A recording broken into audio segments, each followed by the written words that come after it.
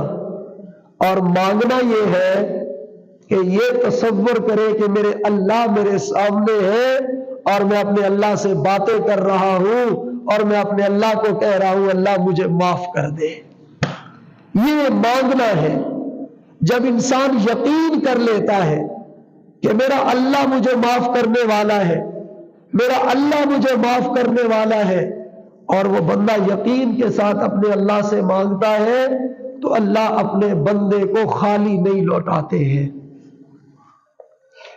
اس لیے ایک تو اس رات میں عبادت کا اہتمام کرنا ہے، اور یہ بھی نہیں ہے کہ آپ ساری رات جاگیں۔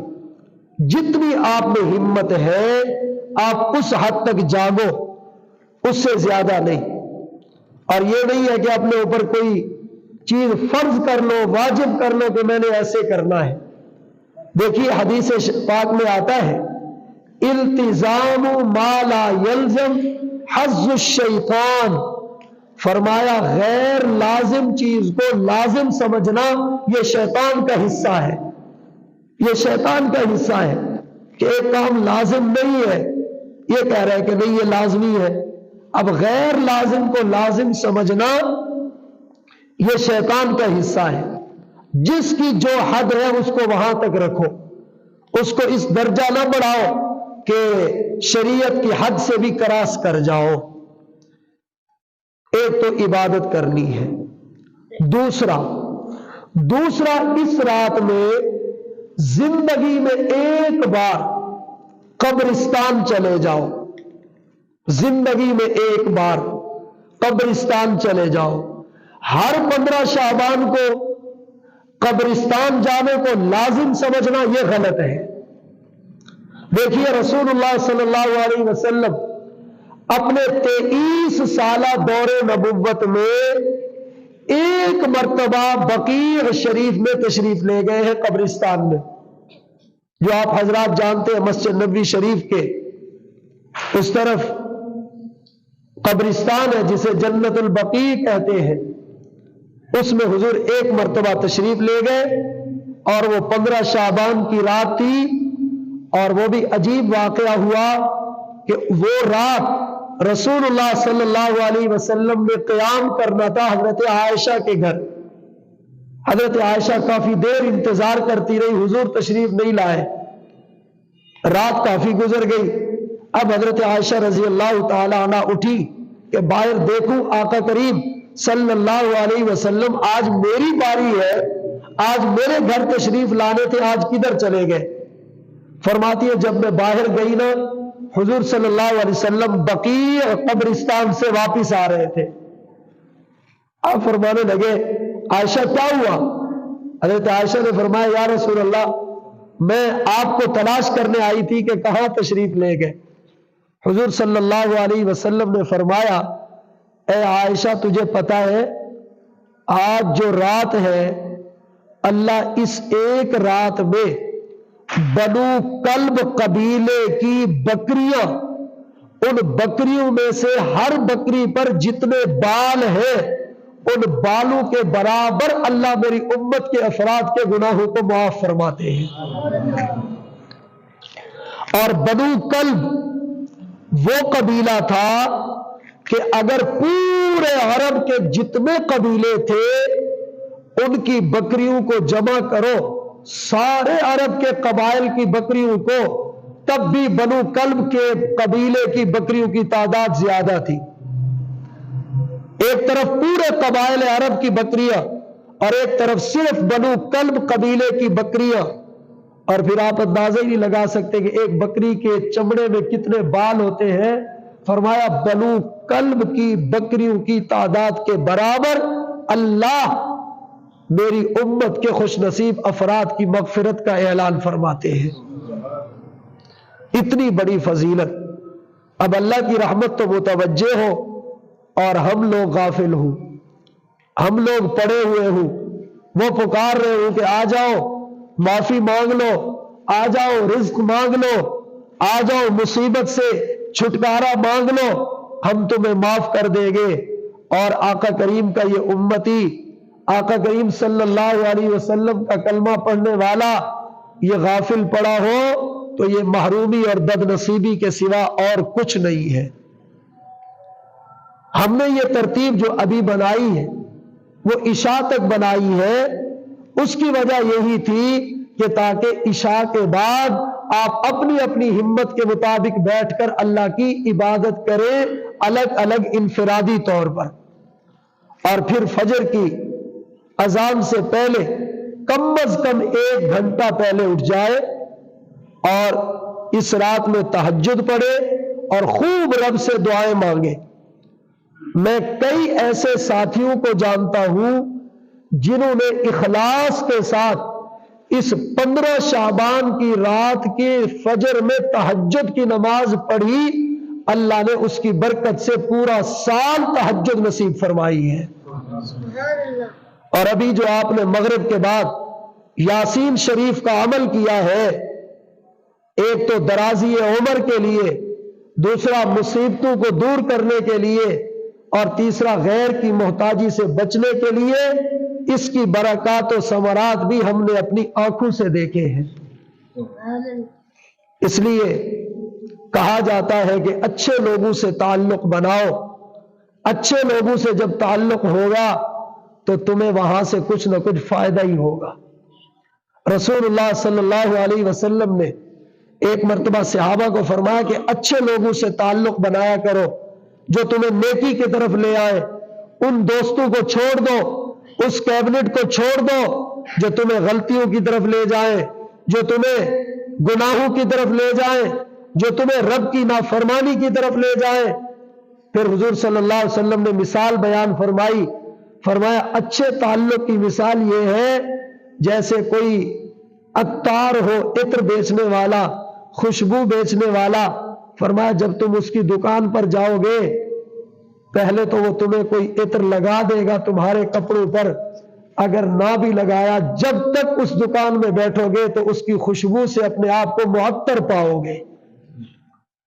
اور اگر بری سوسائٹی میں بیٹھے ہو، کئی ساتھی بہت نیک ہوتے ہیں، رو بھی رہے ہوتے ہیں رمضان المبارک میں اور معافیاں بھی مانگ رہے ہوتے ہیں، جو ہی عید کی رات آتی ہے تو وہی اپنی سوسائٹی، وہی اپنی کیبنٹ، وہی دوست اور پھر وہی بے ڈھنگی چال دوبارہ شروع کر دیتے ہیں. یہ کتنی بڑی بد نصیبی ہے. تو حضور نے فرمایا برے دوست کی مثال ہے اس آدمی کی طرح جو بٹھی جلانے والا ہو. اب تم اس کے پاس جاؤ گے یا تو اس کی بٹھی سے کوئی چنگاری اڑے گی تیرے کپڑوں کو جلا دے گی. آقا کریم صلی اللہ علیہ وسلم نے فرمایا اگر تیرے کپڑوں کو نہ بھی جلایا پھر بھی اس کا دھواں تو تجھے آتا رہے گا، اس کا دھواں تو آتا رہے گا. ہمارے ایک بزرگ تھے سلسلہ چشتیہ کے، ایک مرتبہ اپنے مسجد میں تشریف فرما تھے، گلی سے ایک سنگترے بیچنے والا گزرا. اس نے ایک جملہ کہا، اس نے کہا چنگے سنگترے، چنگے سنگترے. تو حضرت رونے لگ گئے. مرید بڑے حیران کہ اس میں رونے کی کیا بات ہے. وہ تو کہہ رہا ہے کہ چنگے سنگترے، اچھے سنگترے ہیں میرے پاس، آ کے لے لو. حضرت سے پوچھا حضرت اس میں رونے کی کیا بات ہے. حضرت نے فرمایا میاں اس کے الفاظ پہ غور کیا ہے، وہ کہہ رہا ہے چنگے سنگ ترے، جس کے اچھے تعلق ہوں گے وہ تر جائے گا. چنگے سنگ ترے، جو اچھے تعلق والا ہے، اچھے لوگوں سے جس کا تعلق ہے، اٹھنا بیٹھنا ہے، آنا جانا ہے، خدا کی قسم وہ کبھی بھی محروم نہیں رہ سکتا، وہ کبھی بھی محروم نہیں رہ سکتا. چنانچہ آپ کی جو یہ مجلس ہے اس میں کچھ لوگ آتے ہیں ذکر کے لیے. کوئی اگر ایسے آ کے بیٹھ جائے کہ مجھے فلاں صاحب سے کام ہے اور وہ چونکہ یہاں بیٹھے ہیں لہذا جب فارغ ہوں گے میں ان سے مل لوں گا. یہ مجلس جب ختم ہوتی ہے نا تو وہ جو کسی سے ملنے کے لیے آیا تھا ویسے بیٹھ گیا, اللہ کہتے ہیں میں نے اس کو بھی معاف کر دیا. فرشتے کہتے ہیں یا رسول اللہ, یا اللہ, یہ بندہ تو ذکر کے لیے نہیں آیا تھا, یہ تو کسی صاحب کو ملنے آیا تھا اور چونکہ وہ آگے آگے بیٹھے تھے یہ مجبوراً پیچھے بیٹھ کے ذکر کر گیا. اللہ کی طرف سے آواز آتی ہے ہم رجال لا یشقى جلیسہم, ہم رجال لا یشقى جلیسہم, یہ ایسے لوگ ہیں ذکر کرنے والے کہ ان کے ساتھ بیٹھنے والا بھی محروم نہیں رہتا ہے. اس لیے کوئی بھی یہاں سے محروم نہیں جائے گا. اللہ سبحانہ و تعالی اس رات کی قدر کرنے کی توفیق عطا فرمائے. آپ حضرات نماز کے بعد یہی مسجد میں اپنے گھر میں ایک عبادت کا ماحول بناؤ. تلاوت قرآن, پہلا کلمہ, تیسرا کلمہ, استغفار, نوافل اور دعا, یہ کام کرو اور اپنے اللہ سے زندگی بھر کے گناہوں کی معافی مانگو. اپنی مشکلات اپنے اللہ کے سامنے بیان کرو. آج جیسے ہم آمنے سامنے بیٹھ کر ایک دوسرے کو حال دیتے ہیں کہ میری بڑی مشکل ہے, آج کل بڑے حالات ہیں, ایسے اپنے اللہ کو اپنے سامنے محسوس کرو اور گویا میرا اللہ سامنے ہے, اور ایسے اپنے اللہ کو حال دو, اللہ میں بس تیرا بندہ تھا, تجھ سے گزشتہ رمضان توبہ کی تھی, اللہ بس میں ایسے باہر نکلا, مجھے دوست ملے, تیری نافرمانیوں میں مبتلا ہو گیا, اللہ 10.5 مہینے گزر گئے, اللہ تجھ سے دور ہو گیا تھا, آج تیرے در پہ آیا ہوں. ایسے جب انسان باتیں کرتا ہے خدا کی قسم اللہ کی رحمت متوجہ ہوتی ہے. ہمارے حضرت ڈاکٹر عبدالحی عارفی رحمت اللہ علیہ فرمایا کرتے تھے میاں اللہ میاں سے باتیں کیا کرو, اللہ میاں سے باتیں کیا کرو. جب باتیں کرو گے تو اس کا لطف آئے گا. اللہ سبحانہ و تعالی ہم سب کو اس رات کی برکت نصیب فرمائے اور آپ حضرات کی آمد کو قبول فرمائے. وآخر دعوانا الحمدللہ رب العالمین.